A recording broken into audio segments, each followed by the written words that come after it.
If you see this woman, you might ask her, why are you so excited? And she might tell you this: I got top marks in the English exam. And you might respond like this: I'm pleased to hear that. Now, that's a good response, but it's fairly formal. Is there an alternative way of responding that's a little bit more typical of general English conversation? Well, you could respond like this instead: That's music to my ears. Whereas I'm pleased to hear that is a fairly ordinary phrase, music to my ears is what we call an idiom. Idioms are phrases where the individual words don't contain the full meaning that they express. Music to my ears makes you think of sounds and music and perhaps an orchestra, a concert. But if you put the phrase together, music to my ears, it means I'm pleased to hear that. But it's more conversational in nature. And it's a typical way of developing fluency in English. And in this video, I'm going to share 20 idioms like these with you, and the first 10 are all related to the topic of music. Now, two people may have been listening to the conversation, and one said to the other, did she tell you she got top marks? And the other said, yes, she's always boasting. Is there an idiom we can use instead of boasting here? Well, perhaps this. She's always blowing her own trumpet. Blowing her own trumpet, or blowing your trumpet, is a way of saying that you're boasting. You're talking about your own achievements, perhaps too much. Perhaps they carried on, and this was the rest of the conversation. She said the same after the last exam. And the other person replied, she's always saying the same things, isn't she? Which is fine, but if they wanted to be more conversational with the language they used, they could have used an idiom instead, such as this one. She's like a broken record, isn't she? Like a broken record. This is when someone says the same thing over and over and over again. Let's move on to a different situation. Has anybody ever done this that you know? Perhaps a son or a daughter breaks the television in their house and they say this: oh no, I broke my father's TV. And next they're thinking the following: now I need to find out how he will punish me. But if you're using an idiom, you could say this: now I need to face the music. Face the music is when you need to find out what the consequences of your actions will be. And normally, it's not great. What comes next? He's thinking, what excuse shall I give him? I'll just make it up as I'm going along. Or, using an idiom, you could say this instead: I'll just play it by ear. Play it by ear. That's an idiom that means make it up as you go along.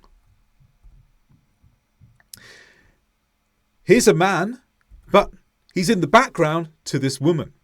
They're married, but everyone's interested in his wife. His wife seems to be famous. People are taking photos of her. He's just in the background. He doesn't seem so important. And someone says, she's enjoying the attention, but what about her husband? And the response is, oh, he's just in the distance. He's less important than her. But to say this with an idiom, we could say this instead: he's just playing second fiddle. Playing second fiddle. This is when someone is in front of you, they're more important, and you're behind them. They get to do everything, or they get all the attention. You don't. You're perhaps just helping them along the way. You're playing second fiddle. Have you ever seen a Christmas tree like this? What do you think of it? It looks a bit bare, doesn't it? And maybe this Christmas tree looks boring. What do we need to do to it? Let's make it more exciting. Or if we want to be more conversational, we could say this. Let's jazz it up. Jazz it up is an idiom meaning to make something more exciting. Someone's giving a speech here, other people are listening, and they seem to be enjoying it. Afterwards, they say this, we listened to a speech, we agreed with what they said. But others said this, it struck a chord with us. It struck a chord. If something strikes a chord, then it means either that it affects you greatly or that you find some sort of agreement with it. To strike a chord. What do you think of the shape of the planet here? It's round, but it's also flat. Do you think the Earth is flat? Maybe you meet someone who says this, I'm teaching my children that the Earth is flat. The other person responds, that's ridiculous. You need to change your ideas.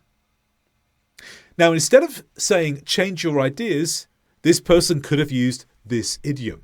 You need to change your tune. Change your tune means change your attitude or change your opinions or change your ideas. Change your tune. It's quite a confrontational thing to say, but it's an idiom that can replace change your ideas. And what do you think of this lady? She is 80 years old and she still swims for an hour a day. How impressive. She must be in excellent health. Or if you're being conversational, you could say this. She must be as fit as a fiddle. Fit as a fiddle. If you're fit as a fiddle, it means your health is really good and you're still able to exercise like someone who is much younger than yourself or someone who is expected to be in good health. For idioms 11 to 20, we're going to look at the topic of crime. There are many idioms we use in English that can be related to crime.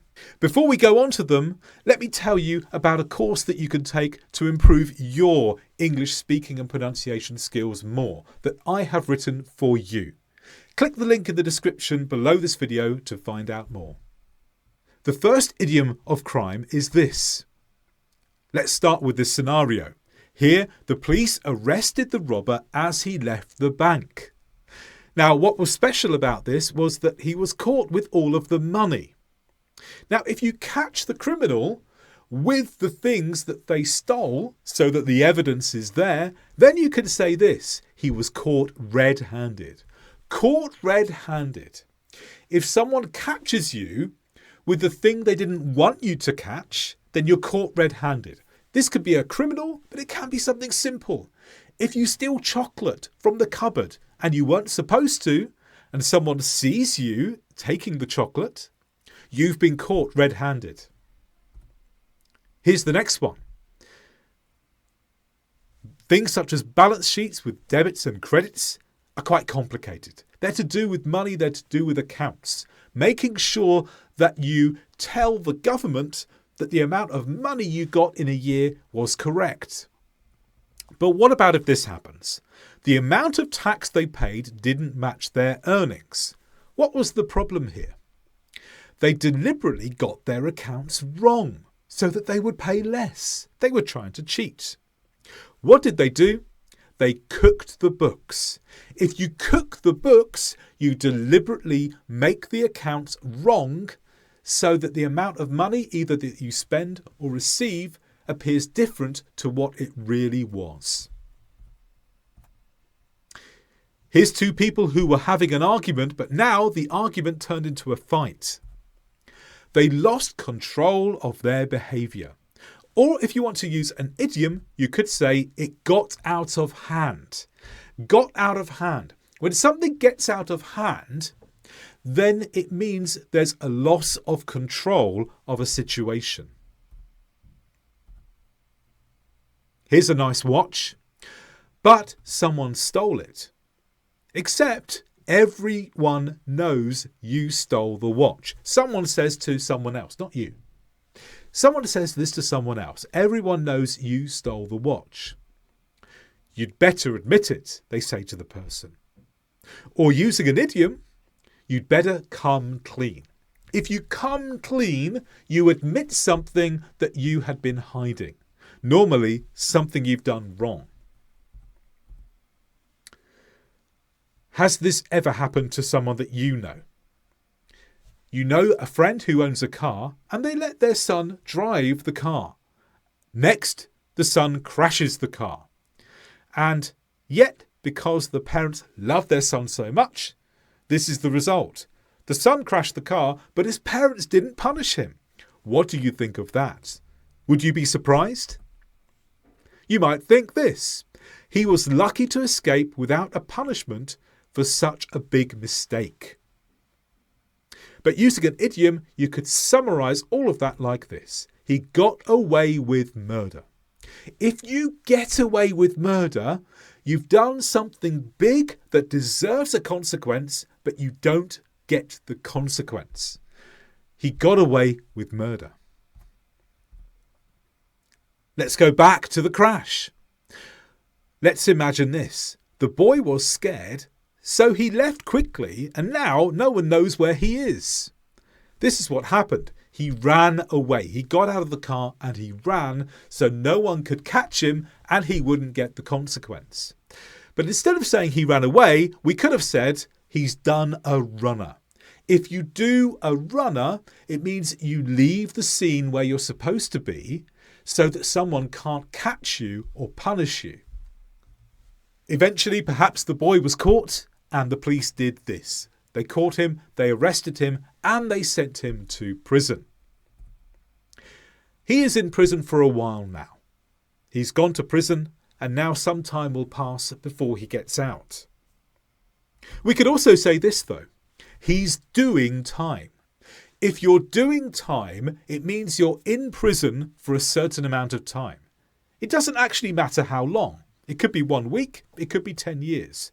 In both situations, the person is doing time. It's another way of saying the person's in prison. Now it's time for the person to leave prison. And now that you're not in prison anymore, are you going to return to crime? The person says, of course, no. I'm going to follow the law now. Or if they're using an idiom, they could say this. No, I'm going straight. When a criminal says they're going straight, it means they're not going to break the law anymore. They're going to follow the law. They're going to do right things from now on.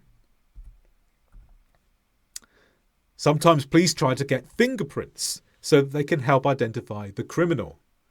Let's imagine in this situation, you ask the police, did you find the fingerprints of the criminal? And they tell you, no, they didn't leave any sign of their activities. But if they're being more conversational with you, they might have used an idiom such as this one. No, they covered their tracks. When someone covers their tracks, it means they hide the evidence so that what they did cannot be found. And in this case, the police cannot find the fingerprint so they can find the person. Cover their tracks. And if you are someone who buys things from another country, you'll know that there's often taxes you've got to pay, import, export taxes, duties, words like that. Sometimes you have to pay tax for certain things. In this situation, some goods are coming over by boat. Someone is supposed to pay tax, and the question is asked, have you paid tax for your goods? And the answer is, yes, I've done everything correctly. But using an idiom, you could also say this. Yes, it's all above board. If something is above board, it means everything has been done correctly. There's been no attempt to cheat, no attempt to break the rules.